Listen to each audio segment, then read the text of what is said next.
welcome to session 7, which will be about bisexual plus intimacies and relationships.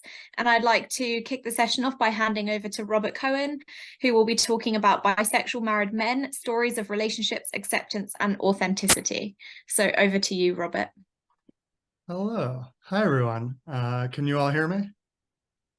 Hopefully. Okay, yes. Okay, cool. I see a thumbs up. Hi, everyone. My name is Rob Cohen. I'm not a researcher, sort of strictly. I'm a writer mostly and a content creator. I live between New York and LA. I was a psychology major in college, so I have a little bit of a background in this and a big interest in it. But I then pursued writing. I got an MFA in dramatic writing. I wrote for Law and Order for 7 years. And then recently, for the past 4 years, I've hosted and produced a podcast called Two Bi Guys. I'm also on the leadership committee of Bi Request in New York City.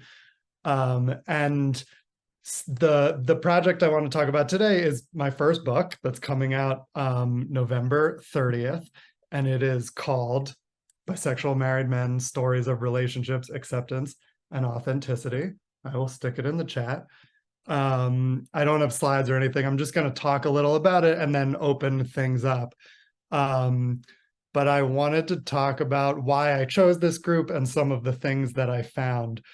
So the book is an oral history. It's mostly interviews with these bi men. So even though it's not strictly a scientific study with rigorous methods, it sort of resembles one, and I came at it with a research mindset.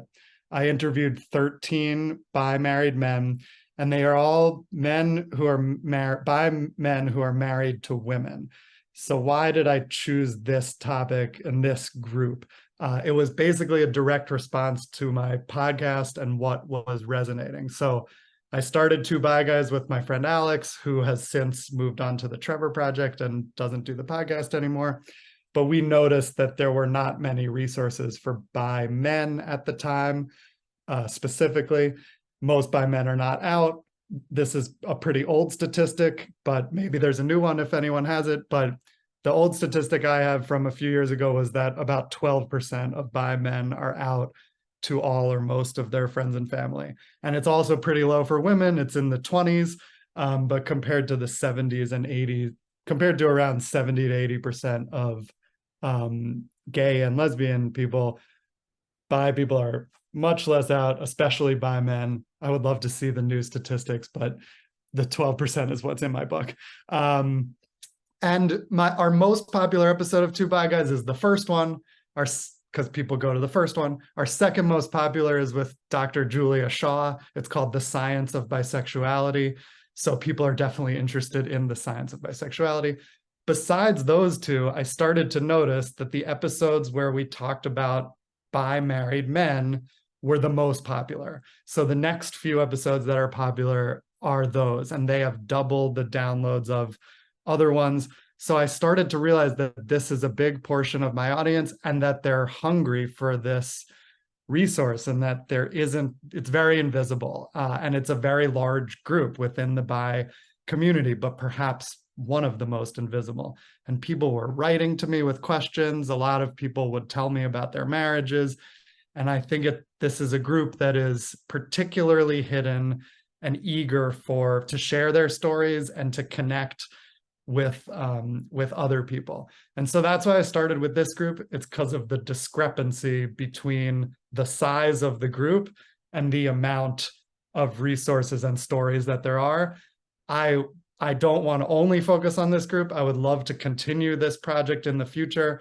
I would love to research bi married women. I would love to research bi men who are married to men, or trans or non-binary people. I would love to research bi trans and non-binary people about their relationships and marriages. So this, I hope, is the beginning, but that's sort of why I focused on this group for now. So I conducted 13 interviews from 2020 to 2022.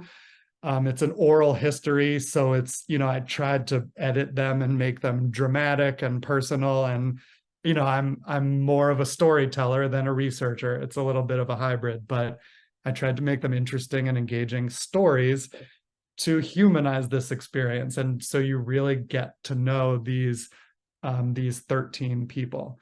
Let's see. And yeah, that's sort of what the book is, what the project is. The book is out November 30th. And let me just tell you a few of the sort of things I learned and takeaways, and then I'll open it up to questions and discussion. So I'm just reading the chat. It's a baker's dozen. It's a very by number. Yeah. Okay. So, and also in terms of the invisibility of this group, like the fact that they're in these straight passing marriages is a big part of it, and a big part of why so many are not out. Many of these men identified closer to like a 1 or 2 on the Kinsey scale than somewhere else. Not all, but many. And this may also be an old statistic, but the one I found that's in my book is that 88% of bi people end up with a different gender partner. And so that kind of overlaps with how many are not out in an interesting way. And I think it's not a 100% correlation, but it's got to be, there's something about that that's interrelated. So I learned many things from this book. I also got married to my wife while writing this book, so I also talk about my own story and what I learned from it. Let me talk about like 5 things that I learned from it, and we'll open it up. So one of them that I've been hearing some people talk about is the relationship between gender and sexuality. And I interviewed these men about their marriages, but also about growing up, how they realized they were bi. Many of them talked about non-conforming relationships with masculinity. And many of them repressed that for many years. A lot of them didn't feel like they fit the male box. They weren't like their other boy friends. They had interests that are traditionally feminine. Almost all of them felt othered or like outsiders in some way, on some dimension, whether it was masculinity or religion or race or other intersections. And then for some, that clued them into their non-conforming sexuality early. And then for others, it had the opposite effect. It caused them to repress all of that until much later, some of them until after they were married. So it didn't have the same effect, but almost everyone I interviewed had stories about non-conforming masculinity growing up. Another thing I learned, number 2, is that for almost everyone I interviewed, coming out to their wives was not a binary singular event. I went in thinking, okay, I'm going to try to find men who came out before they got married, and then some who came out after they got married, and we'll compare those stories. And what I found was that it was very difficult to break it down that way, to classify it that way. Almost all of them mentioned something about their bisexuality before they got married, but not everything. Many of them had to come out multiple times to their wives, going deeper each time. And a lot of them, so the age range that I interviewed was, I think the youngest was 30 and the oldest was 60. So there's not much Gen Z in this. And so most of the men I interviewed, they didn't grow up in a time when bisexuality was as visible as it is now. And obviously we have a long way to go, but there has been a lot of change in the last decade. And that wasn't the case for anyone growing up. So many of these men didn't fully understand their own bisexuality before they got married. And so even when they tried to come out to their wives, they downplayed it, or they didn't fully understand how important it was, and that it might be something that's part of their identity and not just experiences they had had. So as they learned more in their marriage, they had to come out again and talk and come out further and more deeply. a few of them were completely out before meeting their wives. One met his wife at a bisexual play party. So just by being there, they were out to each other. And those couples, I mean, this is not scientific, it's anecdotal, it's only 13 interviews, but they had pretty good outcomes in their marriage and good communications, and they were very authentic about their bi identities if they had fully integrated them before they got married. But that was a small portion of my sample. And over time, the couples that embraced their bisexuality, that also led to pretty stable partnerships and authentic relationships. The ones who got caught up in biphobia and bi negativity and other stereotypes, that made it very difficult. Okay, number 3, another thing I learned, coming out was a universally positive experience for all 13 men I interviewed, even when it led to the marriage ending. So a few of the marriages I interviewed these men about did end. And, you know, I don't want to say it was a direct result of coming out, but sometimes it was those conversations that led to things that led to the relationship ending. Even in those cases, the men do not regret coming out. They are happy that they came out to their wives. Some of them are still very close friends with their ex-wives and they feel they have a deeper soul connection with this person, even though they've decided not to remain married. And then the other ones where, you know, it exposed things that they think were going to come out anyway, and they don't regret coming out. But for the majority of them, they did stay together after coming out. It was a universally positive experience for them too. It allowed them to be their authentic selves with their partners and to just communicate better and be more fully present in their relationships. A side note, a few of the men who knew about their bisexuality and didn't tell their wives for an extended period, those men ended up cheating, and they do regret that. All of them that cheated regret that. And there was that correlation between remaining closeted for longer and cheating. This is a little side note, but I also learned that this is probably something many of you have experienced, but after coming out as bi, a lot of people were surprised by who came out to them in their lives, people they knew. And once they opened up, they came out to each other. And 2 of the men I interviewed, their own parents came out to them as bi, and one parent came out as poly swinger. And they only came out to their children after the children came out, which I just thought was kind of interesting, and interesting that it seemed to run in the family for a few of them, but they didn't know. They had no idea. Okay, number 4, non-monogamy became a topic of conversation for almost everyone I interviewed, even if they ultimately did not explore non-monogamy. So actually, it was almost an even split in the 13 of those who explored non-monogamy and those who didn't. It was about half and half. I'd have to look up the number, but some tried it and then stopped. Some are still non-monogamous, but every one of them, the conversation came up.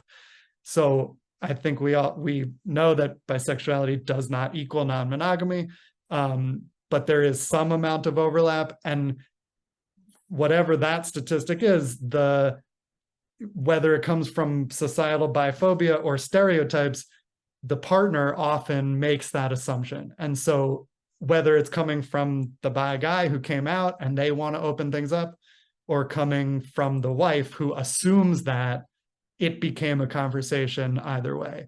So even though I think we talk a lot about these are separate spectrums and they're not synonymous, it is something that bi men and especially bi married men and women have to deal with and have to be ready to talk about. And even if you, I think, want to be monogamous, which many couples did, like, it's going to come up and you're going to explore that and have to talk about it. the monogamous couples that remain monogamous had deep conversations about it and really opened up about why and what they wanted and why they didn't need to explore non-monogamy. And so it's overlapping whether you explore it or not. And the last thing I'll talk about is the biggest challenges for these men. One is understanding and navigating non-monogamy. I think that just comes up and it's important. Another is being in a straight passing marriage. Many of both partners in these marriages reported that being seen as straight was a challenge and they don't like it. And they are trying to find ways to be more visibly bi and be in bi spaces and not for people not to assume that they are straight. Once they've embraced it and come out, they want people to know. And also when the men were closeted, it kept the women closeted within their relationships. And that was hard for women dating a bi or married to a bi man, that they didn't want to out him, but then they couldn't talk about it. So you're almost both in a closet if one of them is. And then the last thing that's challenging and important is something many of you have been talking about, is bi community. All of them talked about that. Some who are in more rural areas have not found it, and it's been a challenge and a struggle. And they talk about online community and finding my podcast and other things as their only outlet. And that is great. And it's better than nothing. And it has helped many of them embrace their sexuality and talk to people in some way.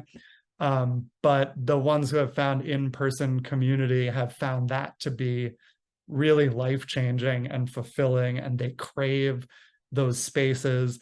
And even a few who live outside of big cities who can't find a group like that have found one friend. Like one guy interviewed has one bi friend, a guy, and they meet for lunch every week. And he just described that as his safe space where he can fully express himself and feel validated and connected. And so everything you all said and the specific presentation on bi community, it's so important. I have a whole chapter dedicated to it in the book. And yeah, that was another recurring theme. So yeah, that's basically all I wanted to talk about. This is the first time I presented on this book. It's coming out November 30th, so I'm going to talk a lot more. Thank you for indulging me in my first time. Yeah, and I just think these marriages, many of these men are in a straight world and they're straight passing, and I sort of see them as a bridge that we can, use to our advantage and invite them into queerness so that they can build that bridge between these worlds that they are in.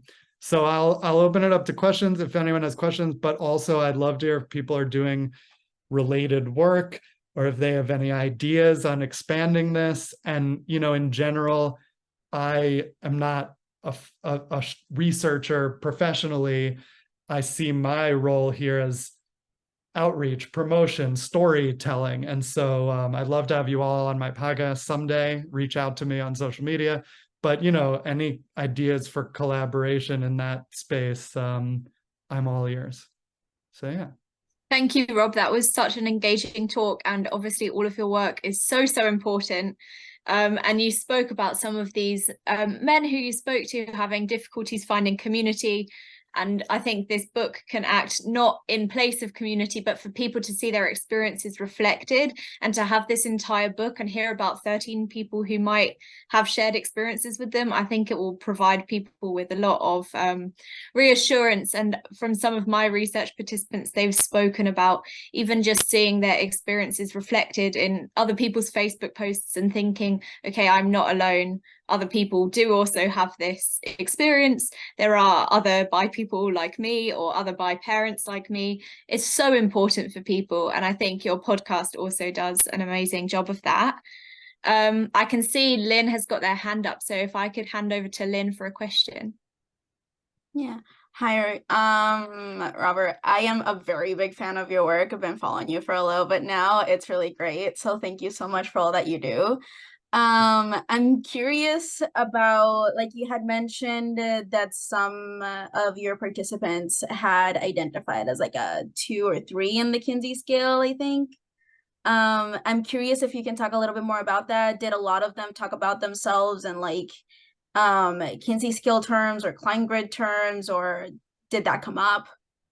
I didn't specifically ask about it. You know, in hindsight, now that I'm at this conference, I kind of wish I had just to plot them on a chart.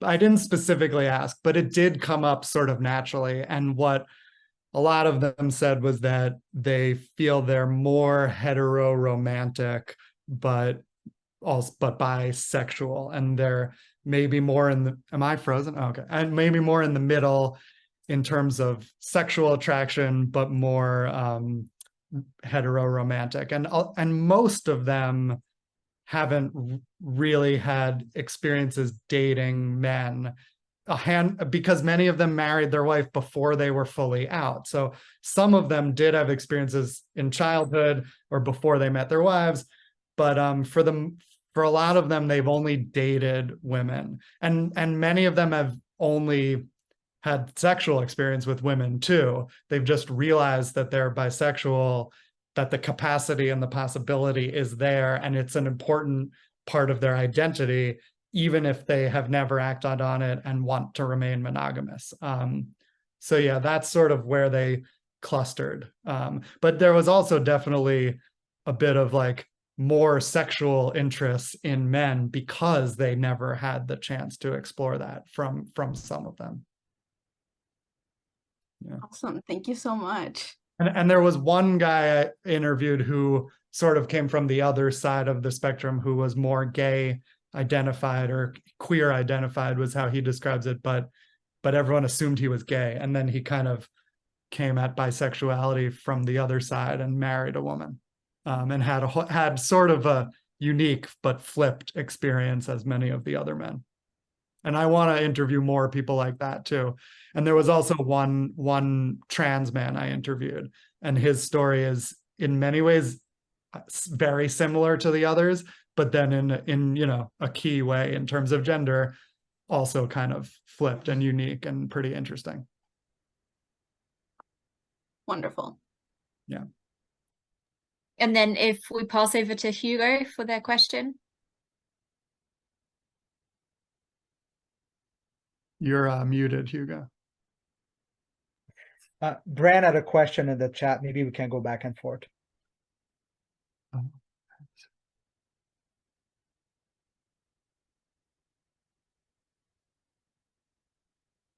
I'm not sorry, where is the question?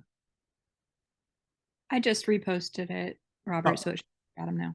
Interesting and tidbits you've heard from trans men and trans masculine people on these topics through your research and interviews. Yeah, I mean, I interviewed one trans man in the book and one non-binary person in the book whose experience lines up much more with masculinity, but who as of recently identifies as trans. And yeah, it's only 2, so I don't want to draw too many conclusions, but their experiences were really interesting in how they both overlapped with a lot of the others, but had some unique things about sexuality. With the trans guy I interviewed, it was kind of interesting how his gender transition confused his sexuality. He didn't realize he was bi for a while because he thought that the gender was the thing that was confusing, and you know, thought he was straight, but then later thought he was gay, and that, you know, and so that happened. And my wife is trans also and transitioned while we were together, so I also talk about that in the book, which is not exactly your question, but you know, I think to draw conclusions, I would have to interview more people. I think the story in the book is fascinating, but it's, you know, it's really one story. And so, but hopefully that gives you a little taste. Hugo? Yeah. First off, I can tell you that there's a lot of guys on the r/bisexual men Discord who are eagerly awaiting your book, because there's so many guys on there that this is their situation, right? They were in a man-woman marriage or relationship, and that's when they decided to come out, or they're in the process of trying to come out. And what you're saying about the kind of this staggered coming out, of having to drop hints and pieces, kind of do a partial come out but not go deeper, or having to re-come out because there's this assumption that, well, you're with a woman now, so you're straight, but you need to answer that. Like, that's super interesting. What you're saying about not being a researcher, we need knowledge from the community also. Being able to do research, that's a literal privilege.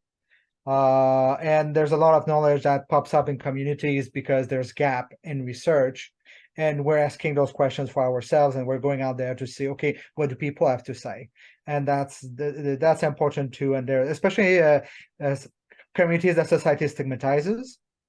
Yeah, so I think that there's a lot of that. And if you want an idea for the next book, there's stats. I put them higher up in the stat, but ILGA Europe came up with a report on bisexuality with a lot of stats on coming out, and the realities depending on your partner's gender. And the most surprising stuff in there for me was that of bisexual men who are in a man-man relationship, a same-sex relationship, 35% of them has never told their male partner that they're bisexual. Mhm. And of the four like choices, you could say that you're very open, fairly open, rarely open, or never. That was the most common answer, even for men who are in man-man relationships. So if Yeah. you want an idea for a second book, you've got something there. I think that's the next one, is bi men married to men, and then later bi women too. But that's really interesting to me. And I also hadn't seen that. 75% of bi men are never open to their female partner, to their partner. I mean, my book is about, one was not out to his wife when I first interviewed him, but he came out later, and then I re-interviewed him. So everyone I interviewed eventually is out to their wives. And I think that's a selection, a selection bias, because I took volunteers for this. I didn't, I interviewed people who wanted to be interviewed. And I would just guess that of the 75% who are not even out to their wives, there's a big barrier to reaching out to me to be interviewed for this. So that's why that happened in my book. And it's kind of just a catch-22 of, it's really hard to find those guys and interview them because they're not even out to their wives. So it's going to be hard to get their stories, but those would be great stories to hear too. Really interesting stuff. I think we have a few more minutes to talk about this, and then at 5:30 we will hand over to the next speaker. The stuff about kind of repeated coming out really, really resonates with, I mean, my own experience, but also the experience of many of my bi+ mothers in my research who spoke about, and I call it seed planting, because it's this kind of dropping hints, and this is coming out to their children specifically rather than to partners, but it's this kind of dropping hints and building on these conversations over time, which I guess coming out to children is a slightly different matter, because you need to consider kind of their cognitive abilities and their ability to understand these concepts. And that was partly why those conversations were kind of built on across time. Which I guess yours is slightly different, but really interesting to see those parallels. I wanted to, you mentioned if there's any kind of work that you might be relevant to you. I don't know if you came to our conference last year, but Maisie Matthews works on bi+ fatherhood, and her research might be relevant to you. And I believe that her talk from last year should be on our YouTube page. Cool. I will check that out. I was here for part of it last year. I don't remember that, but yeah, and actually that isn't something I talked about today, but about half of the men I interviewed have kids. I think maybe 5 of the 13 or 6 of the 13. And, that was also an interesting aspect of how they're talking to their kids about it, or if they are, or, some of the older men don't want to talk to their kids because they view it as talking about sex, whereas some of the younger fathers do want to talk about it because they view it as talking about identity.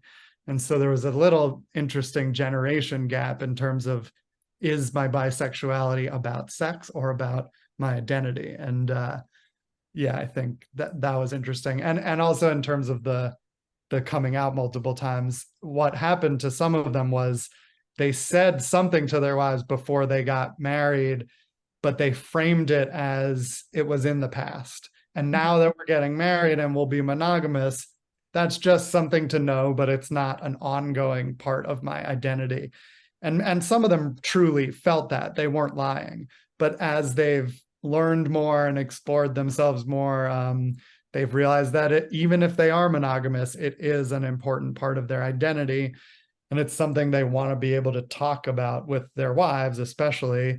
And just even if they're monogamous, just the freedom to express it and talk about it has really helped their marriage and their communication. But those men who did that, the second or third time they came out was much harder than the first time, and often then required going to see a therapist and talking through it. And it was, like more of a shock the later into the marriage than when they first heard, oh, I've explored with men before.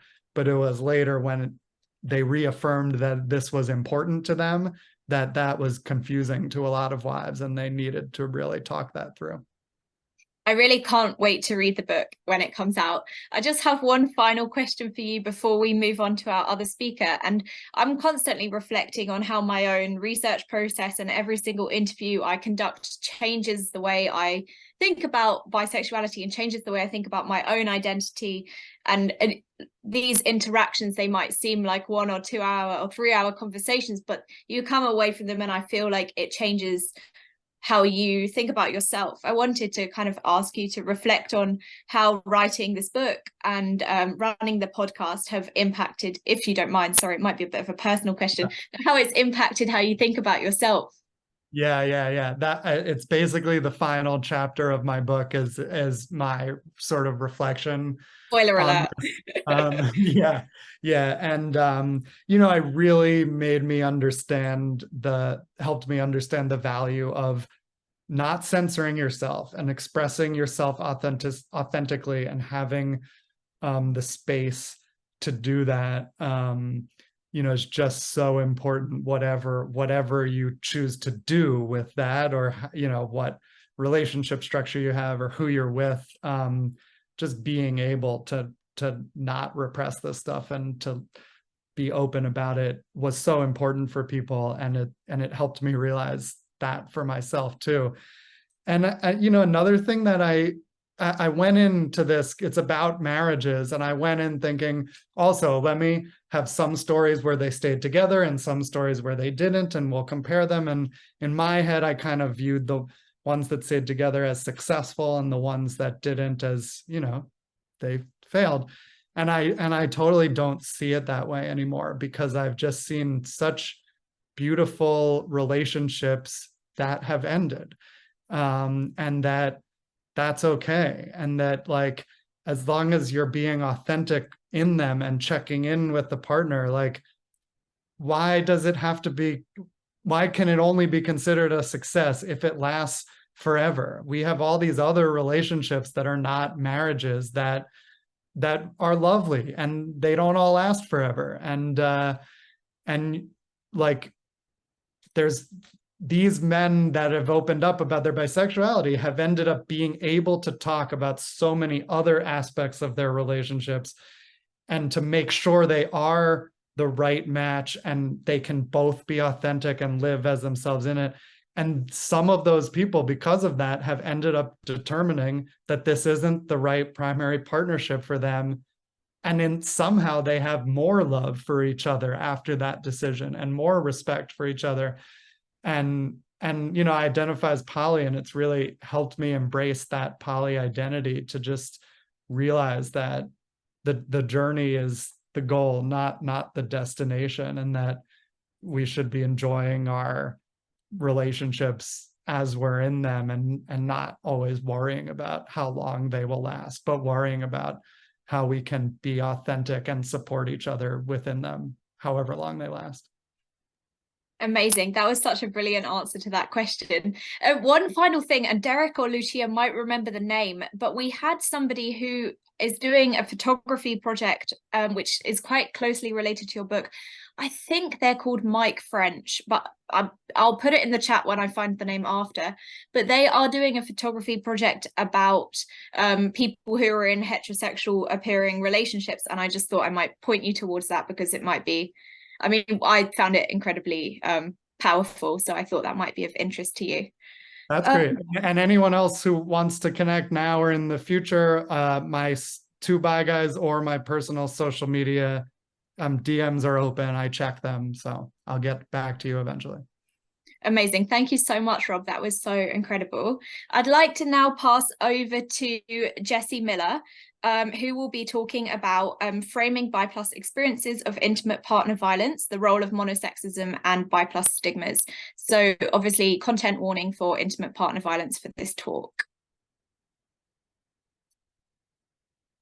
All right, thank you so much, Ellen, for the introduction. Give me a second for the technology, just to get I'll this keep my fingers up. crossed that this sharing works. Thank you, Derek, for being such an amazing tech host.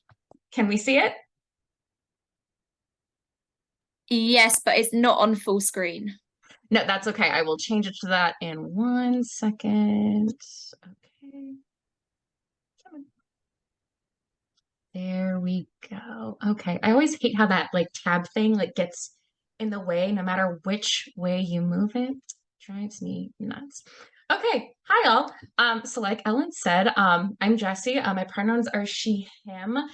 So this is actually the title of our book chapter. My lovely colleagues, Doctors Casey Xavier Hall and Dr. Lauren Beach could not be here today. But this chapter was actually just published 2 weeks ago in this brand new book. So it's the first in an anthology called Queer Victimology. I'll try to hold it up. Queer Victimology, Understanding the Victim Experience. I will try to drop that in the chat later if folks can remind me.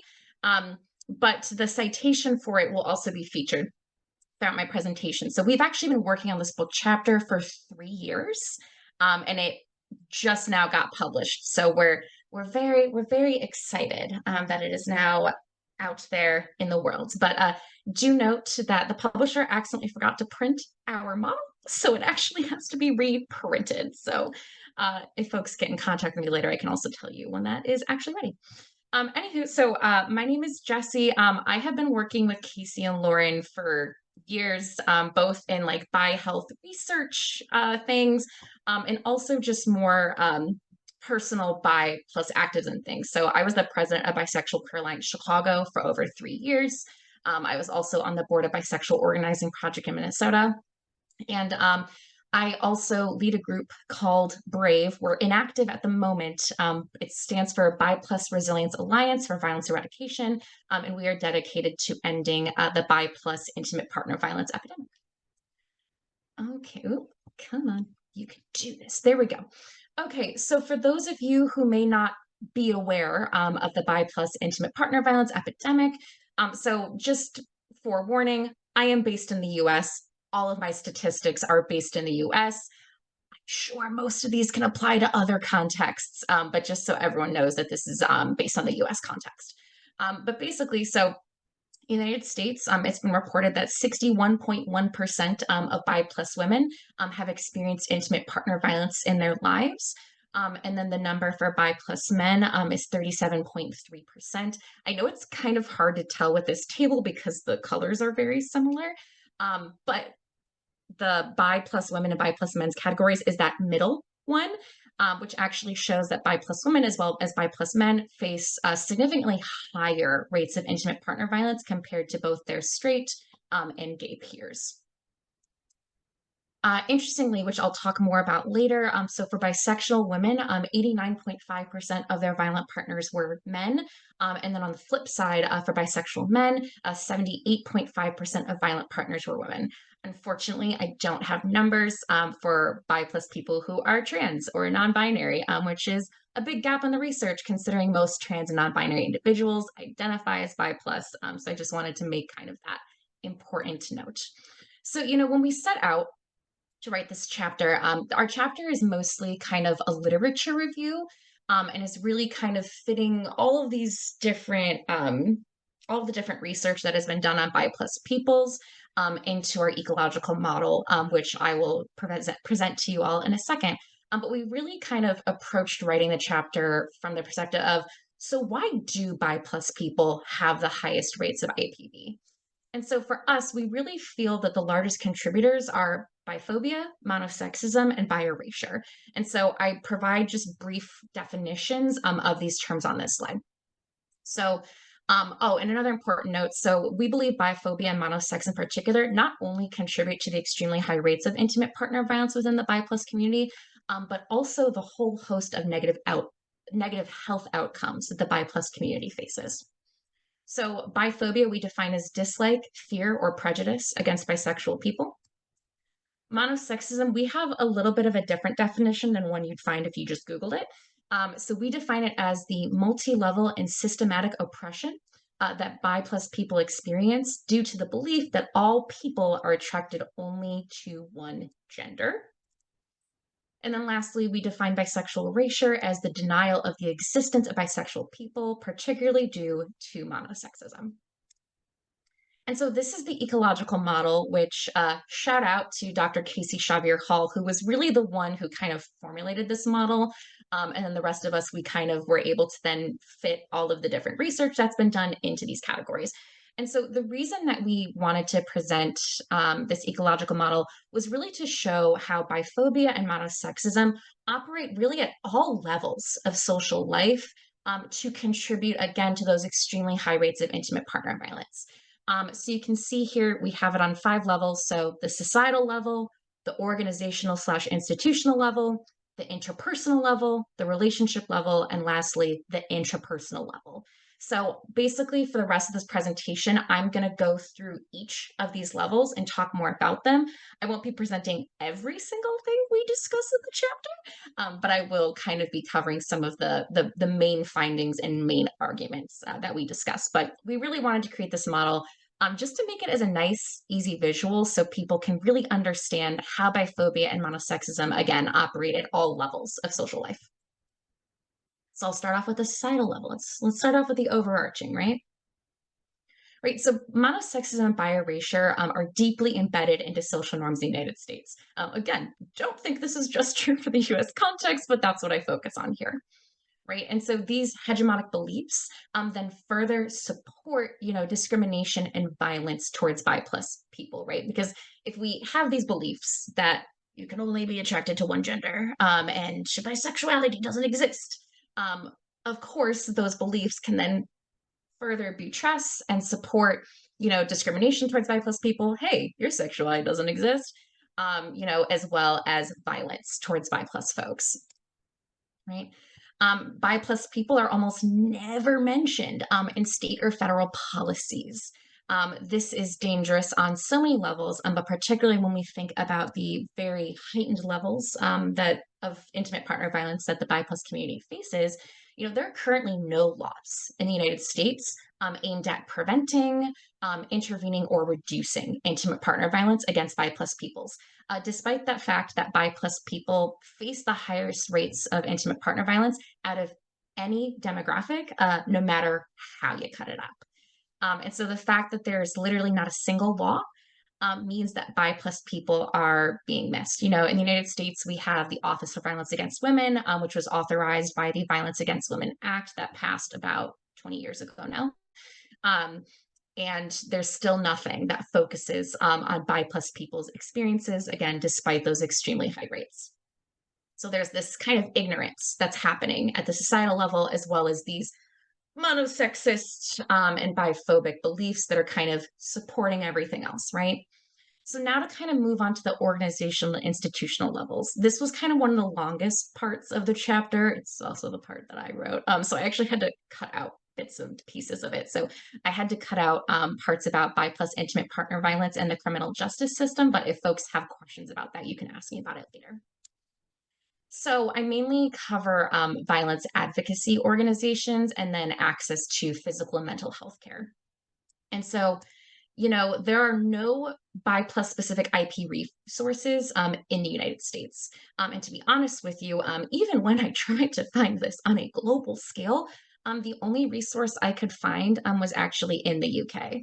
And that was the only resource I could find for the entire globe, just to really put in perspective for you how there really are no bi plus specific IPV resources, right? And so, you know, in the US, we have traditional straight domestic violence providers. You know, when you hear like a DV shelter, that's kind of who you're thinking of here.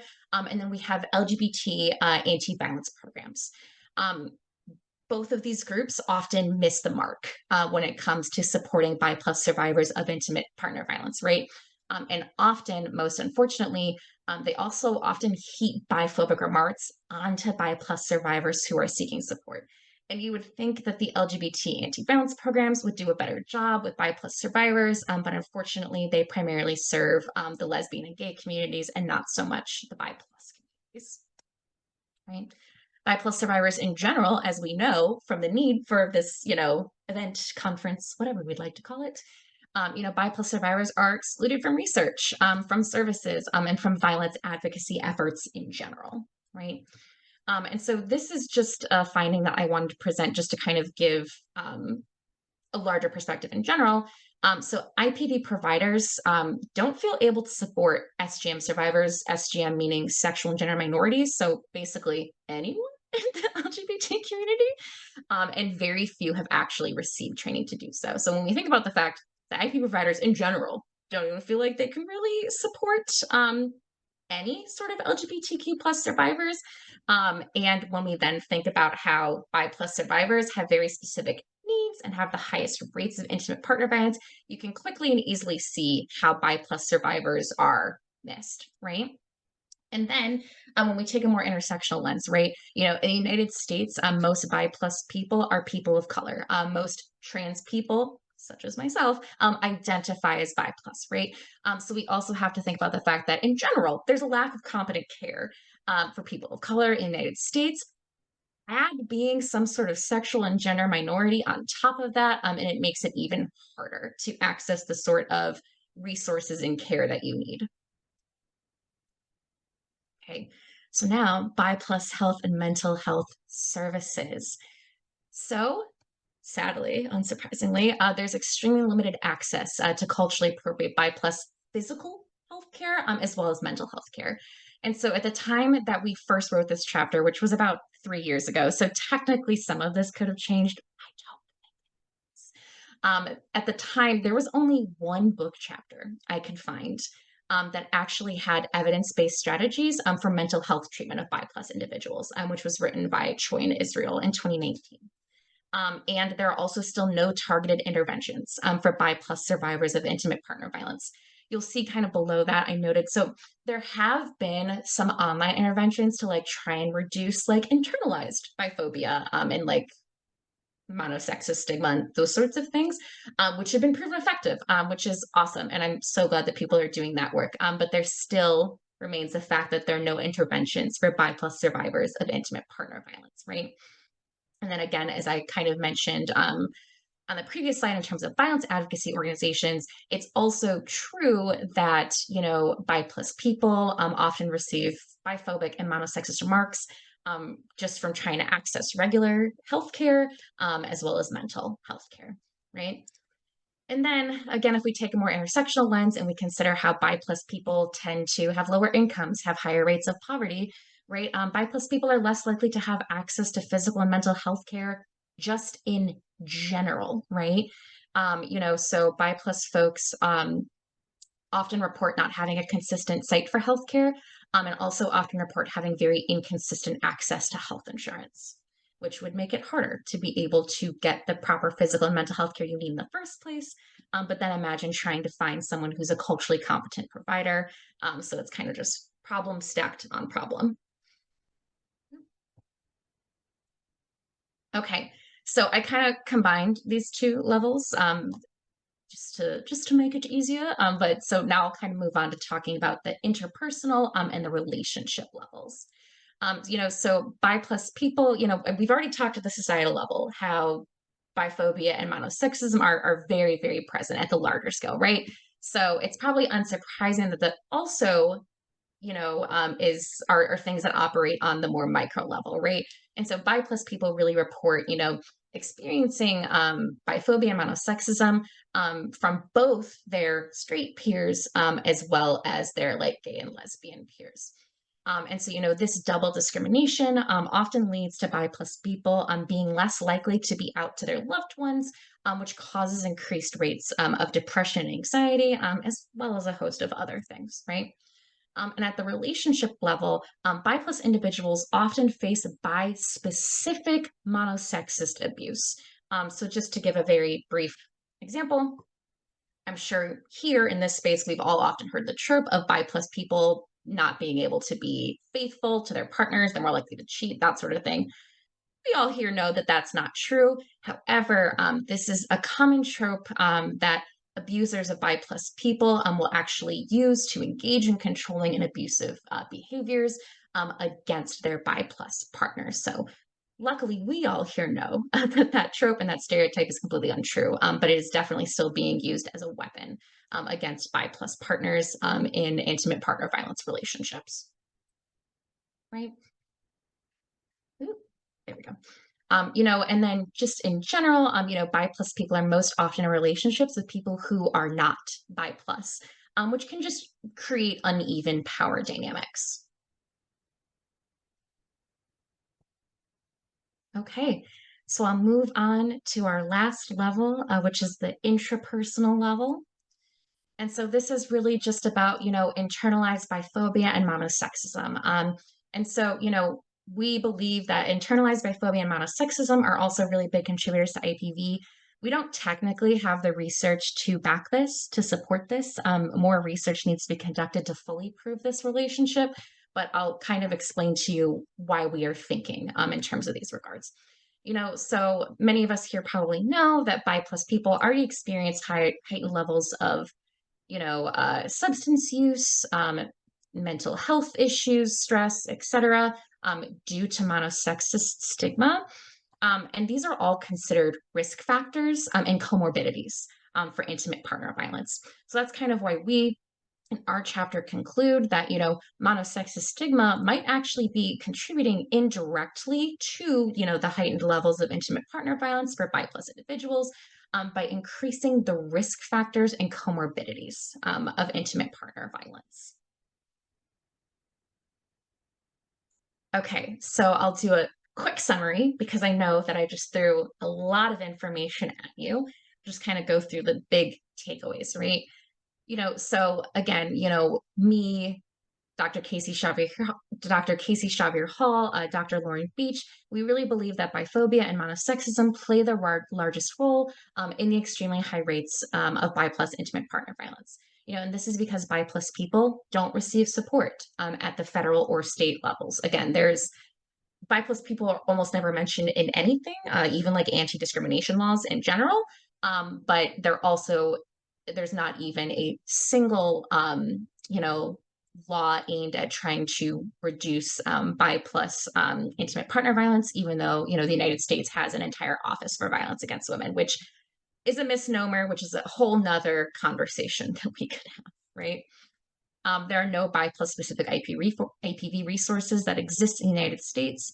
And traditional domestic violence providers and then the LGBTQ anti-violence programs often miss the needs of bi plus survivors, right? Bi plus people face monosexism and biphobia at both that larger societal level as well as the micro interpersonal level from both their straight and their gay peers. Bi plus people often face biphobic and monosexist specific abuse. That's actually something that me and my research partners are hoping to dive more into in the future, right? And then as I kind of, just mentioned on the slide previous, bi plus people have higher rates of substance use, mental health issues, and other psychological disorders, due to monosexist stigma, which are risk factors and comorbidities for IPV. Okay, so I basically just kind of gave you a summary of the research, right? And when we look at the ecological model, right, and we're trying to understand how biphobia and monosexism, really operate at every single level of social life, which is a very, very useful model, but it's also very depressing, right? So I want to end on a happier note. And in our chapter, we also try to end on a happier note about, just what can we actually do about it, right? So we end the chapter with talking about our call to action. And so I'm just going to go over like briefly what our call to action is, but we go into a lot more detail in the chapter. So we specifically call for three things. So first, we just need increased research on bi plus intimate partner violence, right? There is a lot of research on intimate partner violence for certain demographics. And that research has been able to identify protective factors, ways to prevent intimate partner violence in those communities, ways to intervene when intimate partner violence is actively happening, right? But a lot of that research doesn't really exist as much for bi plus individuals. Don't get me wrong, there's definitely been increased research on this, especially within the last 10 years, but comparatively to other demographics, way less. And we still need a lot more research. Just like I mentioned on the second to last slide here, about how I technically can't say that internalized biphobia and internalized monosexism lead to, heightened levels of IPV. We can't say that because there's no research on it. So increased research on bi plus intimate partner violence is super, super important. And then we also just need the immediate inclusion of bi plus people in state and federal IPV intervention laws and legislation. Like I said, the United States currently does not have a single law at the federal or state level aimed at reducing, preventing, or intervening in bi plus intimate partner violence, despite the extremely high rates. But something encouraging for folks who might not be aware, there's actually been a group of bi plus activists that have been going to the White House for almost a decade now, and have actually been advocating for bi plus people, not only to be, included in IPV legislation, though, like definitely IPV legislation, but also anti-discrimination laws in general. And so they've actually been meeting at the White House for almost a decade now, really trying to advocate for these policies. So there's a dedicated group of people who are trying to change this fact. And if folks are interested, I actually write about that in another article of mine. And then lastly, the creation of bi-specific IPV resources. I identified the fact that bi plus people face very specific monosexist abuse. And it's important that we document that we understand that we understand how that entire process is working, so that we can actually provide targeted resources to the bi plus community, right? And I truly believe that if we were able to focus on all three of these things, I do actually think we could end the bi plus intimate partner violence epidemic. And so I'll end with this. We face discrimination at almost every single level of social life. And it's up to us, it's up to our allies to put an end to the bi plus intimate partner violence epidemic once and for all. This is a future that I believe is possible if we work together, and not just intimate partner violence, structural violence against all of us. If we're also thinking about this intersectionality, racialized violence is just as important an issue to tackle, right? I believe truly if we come together, we could see the end of violence within a couple of generations. So thank you so much for listening. And I will stop sharing my screen so I can actually see your beautiful faces and screens if you have any questions. So thank you. Thank you so much, Jessie. That was such an important talk, and it's something that we don't talk about nearly as much as we should, as you so rightly pointed out. So I really must read your chapter in the book as soon as possible. I feel like I've come away from today with a massive reading list of things that I need to read, and I'm, well, excited seems like the wrong word in this context, but looking forward to educating myself about all of these topics more. I'm aware of the time, but you mentioned that obviously within your presentation, you didn't have time to go into a huge amount of detail about bi IPV and the criminal justice system. And I just wondered if you wanted to tell us a tiny bit more about that. Yeah, so, again, because there's not like specific research on it, I can only make like my own like theoretical assumptions and guesses. But so in general, if there's some sort of same-sex intimate partner violence on, something that police officers often do is they're like, oh, well, it's not a man and a woman. So I don't know what to do. So I'm just going to arrest you both. So dual arrests are a very, very big issue, particularly in same-sex intimate partner violence, which may contribute to higher rates of arrest for bi+ individuals. But at the same time, considering that bi+ individuals are more likely to be in relationships with people who are not bi+, and that might appear straight, there is, again, a heightened risk of arrest. But we also saw earlier in my presentation that for bi+ women, their abusers tend to be men, and for bi+ men, their abusers tend to be women.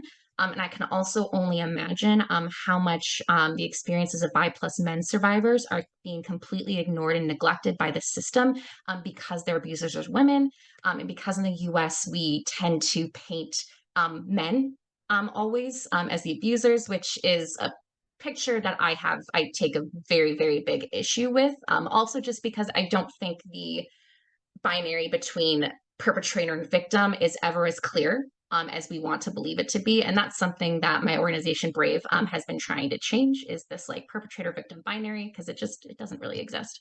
But yeah, so again, I don't have like the direct research on it, but it's very possible that bi+ people, and in my own personal research that hasn't been published, I found that bi+ people face heightened risk of arrest.